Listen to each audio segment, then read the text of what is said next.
এক লোক এতটাই পুণ্যবান ছিল যে তাকে দেখে শয়তানও ভয় পেত, কিন্তু শয়তান হাল ছাড়ল না। ধোঁকা দিয়ে তাকে এমন এক পরিস্থিতির মুখোমুখি করল যেখানে সে এক নারীর সাথে অবৈধ সম্পর্কে জড়িয়ে পড়ল। একটানা 7 দিন এবং 7 রাত ধরে সে গুনাহ করল, কিন্তু যখন তার হুঁশ ফিরল সে লজ্জায় মাটির সাথে মিশে গেল।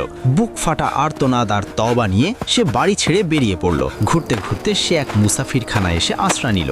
সেখানে শুয়েছিল আরো 12 জন গরিব লোক। রাতে একজন খাবার নিয়ে এলো। তার কাছে রুটি ছিল ঠিক 12টা, কিন্তু মানুষ ছিল 13 জন। সে যখন সবাইকে রুটি দিচ্ছিল, ওই তওবাকারী লোকটি দেখল শেষের জন রুটি না পেয়ে মনের কষ্টে উঠে চলে যাচ্ছে, কারণ ওই লোকটি নিজের ভাগটা তাকে দিয়ে দিয়েছিল। নিজের সারা রাত অভুক্ত থেকেও সে আল্লাহর দরবারে তার তওবা চালিয়ে গেল। সেই ভোরেই ক্ষুধা আর তৃষ্ণায় তার মৃত্যু হলো। যখন কিয়ামতের দিন তাকে আল্লাহর সামনে দাঁড় করানো হবে, তার এক পাল্লায় থাকবে 70 বছরের ইবাদত আর অন্য পাল্লায় থাকবে মাত্র 7 দিনের গুনাহ। কিন্তু আফসোস, ওই 7 দিনের গুনাহই পাল্লায়